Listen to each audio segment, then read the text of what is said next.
नमस्कार दोस्तों। Daily current affairs के इस वीडियो लेक्चर में आप सभी का बहुत बहुत स्वागत है। आज हमने 26 जुलाई 2020 से संबंधित सभी महत्वपूर्ण घटनाओं पर चर्चा की है। यदि आपको वीडियो पसंद आता है तो आप इसे लाइक अवश्य करें ताकि ऐसे ही वीडियो हम आपको उपलब्ध करा सकें। तो चलिए स्टार्ट करते हैं हम अपना आज का वीडियो। हमारा पहला प्रश्न है, जुलाई 2020 में एयरटेल पेमेंट बैंक ने ग्रामीण भारत में युवाओं को कौशल प्रदान करने के लिए किसके साथ साझेदारी की है? तो जो एयरटेल पेमेंट बैंक है इसने साझेदारी की है राष्ट्रीय कौशल विकास निगम के साथ।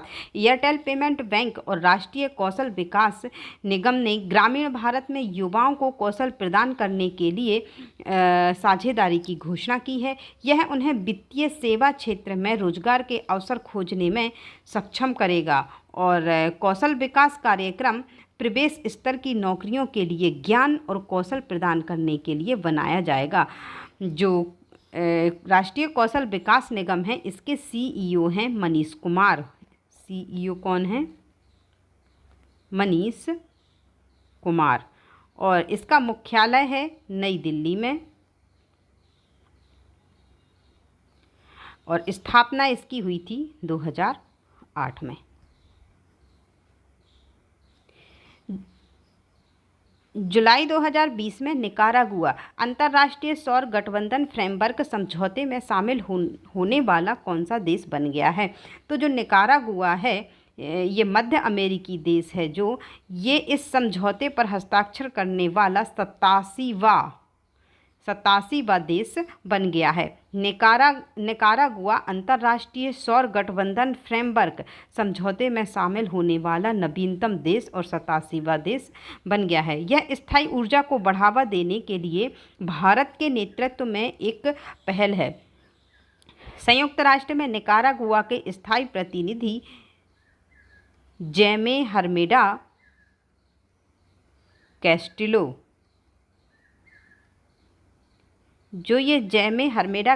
हैं ये संयुक्त राष्ट्र में निकारागुआ के स्थायी प्रतिनिधि हैं और इन्होंने भारत के स्थायी मिशन के लिए संयुक्त राष्ट्र में समझौते पर हस्ताक्षर भी किए थे भारत के पक्ष में।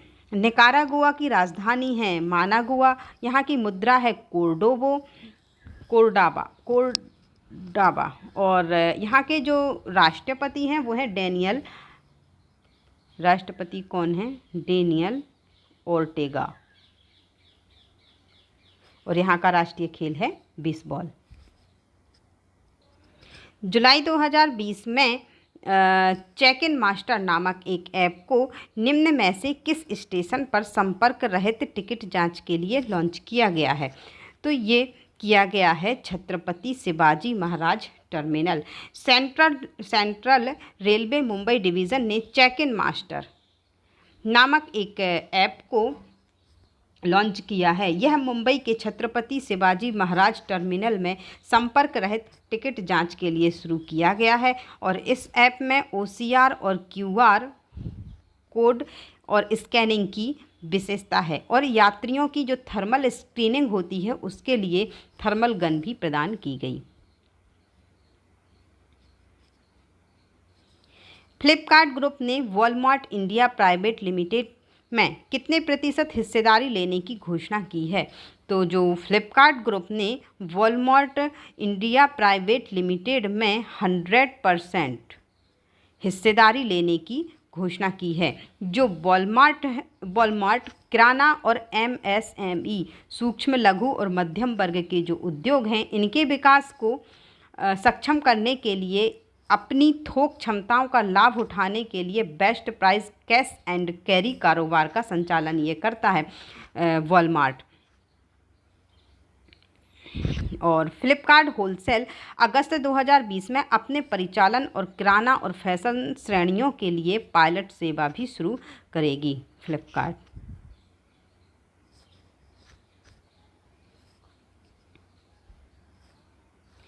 जुलाई 2020 में किस भारतीय मूल की नर्स को सिंगापुर सरकार द्वारा नर्स के राष्ट्रपति पुरस्कार से सम्मानित किया गया? तो ये नर्स हैं कला नारायण सामी। 21 जुलाई 2020 को सिंगापुर सरकार ने एक भारतीय मूल की नर्स कला नारायण सामी को नर्स के लिए राष्ट्रपति पुरस्कार से सम्मानित किया, जो नर्सिंग पेशे में सर्वोच्च पुरस्कार है, और यह पुरस्कार 5 नर्सों को दिया गया। कोरोना वायरस महामारी के दौरान उन्हें उनकी उत्कृष्ट सेवाओं के लिए इन्हें सम्मानित किया गया, और प्रत्येक पुरस्कार विजेता को ट्रॉफी, राष्ट्रपति हलीम याकूब द्वारा हस्ताक्षरित प्रमाण पत्र और $10,000 की नकद राशि प्रदान की गई। $10,000 की नकद राशि प्रदान की गई।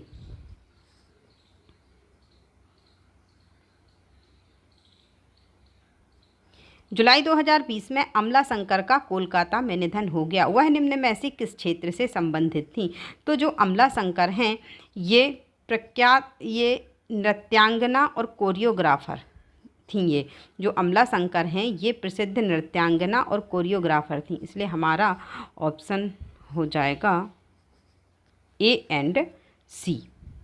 जो प्रख्यात नर्तकी और कोरियोग्राफर अमला शंकर हैं, इनका जुलाई 2020 में क्या हो गया? निधन हो गया। और ये हैं जो अमला शंकर, ये कोरियोग्राफर उदय शंकर की पत्नी थी। कोरियोग्राफर उदय शंकर की ये पत्नी थी, और प्रसिद्ध सितार वादक पंडित रवि शंकर की ये भाभी थी। और अमला शंकर ये जो 90 के दशक की शुरुआत में भी ये सक्रिय थी। इनको कला के क्षेत्र में उनके योगदान के लिए 2011 में पश्चिम बंगाल सरकार के द्वारा जो बंगा विभूषण पुरस्कार है, इससे भी इन्हें सम्मानित किया गया। जुलाई 2020 में काकरापार परमाणु ऊर्जा संयंत्र, जो कि गुजरात में है, की कौन सी इकाई बिजली पैदा करने के लिए तैयार हो गई है? तो जो गुजरात, इसकी तीसरी इकाई बिजली पैदा करने के लिए तैयार हो गई है। गुजरात में काकरापार परमाणु ऊर्जा संयंत्र की तीसरी इकाई 700 मेगावाट के रिएक्टर के साथ बिजली पैदा करने के लिए ये तैयार हो गई है।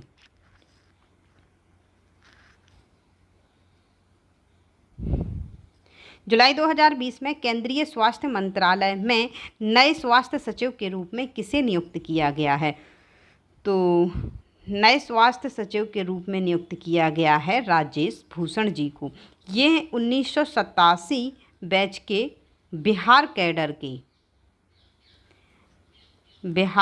कैडर के ये IAS अधिकारी हैं, और इनको केंद्रीय स्वास्थ्य मंत्रालय में नए स्वास्थ्य सचिव के रूप में नियुक्त किया गया है। वह पहले स्वास्थ्य मंत्रालय में OSD का पद संभाल रहे थे, और 31 जुलाई 2020 में अपना कार्यकाल पूरा होने के बाद ये प्रतिसूदन की जगह लेंगे। ये सूदन जी की जगह लेंगे। जो सूदन जी हैं, इनका अप्रैल 2020 में स्वास्थ्य सचिव के रूप में 3 महीने के लिए विस्तार कर दिया गया था। तो जो राजेश भूषण हैं, इनकी अब ये जगह लेने वाले हैं।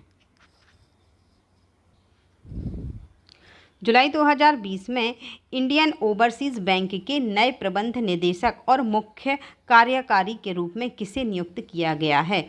तो ये नियुक्त किया गया है पार्थ प्रतिम सेनगुप्ता को। जो पार्थ प्रतिम सेनगुप्ता को इंडियन ओवरसीज़ बैंक के नए प्रबंध निदेशक और मुख्य कार्यकारी के रूप में नियुक्त किया गया है, और इनकी नियुक्ति 31 दिसंबर 2022 तक रहेगी, जो कि इनकी सेवानिवृत्ति की भी आयु है। मतलब ये अपनी सेवानिवृत्ति तक इंडियन ओवरसीज़ बैंक के प्रबंध निदेशक और मुख्य कार्यकारी रहेंगे। हाँ, यदि इससे पहले कोई अन्य आदेश आता है तो उसका पालन होगा, नहीं तो ये अपनी सेवानिवृत्ति तक इसी पद पर रहेंगे। और ये जो हैं वर्तमान में SBI के उप प्रबंध निदेशक हैं, और इससे पहले ये SBI में कोलकाता सर्कल में मुख्य महाप्रबंधक भी रहे। जुलाई 2020 में निम्न में से किसने रीस्टार्ट इंडिया नाम का एक पोर्टल लॉन्च किया है? तो ये जो पोर्टल है ये लॉन्च किया है मुथूट फिनकॉर्प के द्वारा। मुथूट फिनकॉर्प के द्वारा ये पोर्टल लॉन्च किया गया है। जो मुथूट फिनकॉर्प ने रीस्टार्ट इंडिया नाम से एक पोर्टल लॉन्च किया है, यह देश भर में व्यवसायों को फिर से शुरू करने के लिए सूक्ष्म लघु और मध्यम उद्यमों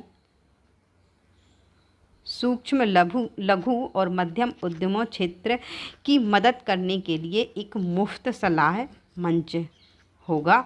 और मंच को जो ये सूक्ष्म लघु और मध्यम क्षेत्र की आवश्यकताओं, विशेष रूप से नैनो और सूक्ष्म उद्यमों को संबोधित करने के लिए इसे विशेष रूप से डिज़ाइन किया गया है। यह बड़ी संख्या में महिला उद्यमियों के सामने आने वाली समस्याओं के समाधान की पेशकश करेगा, जो रीस्टार्ट इंडिया है, जिसे मुथूट फिनकॉर्प के द्वारा इस पोर्टल को लॉन्च किया गया है।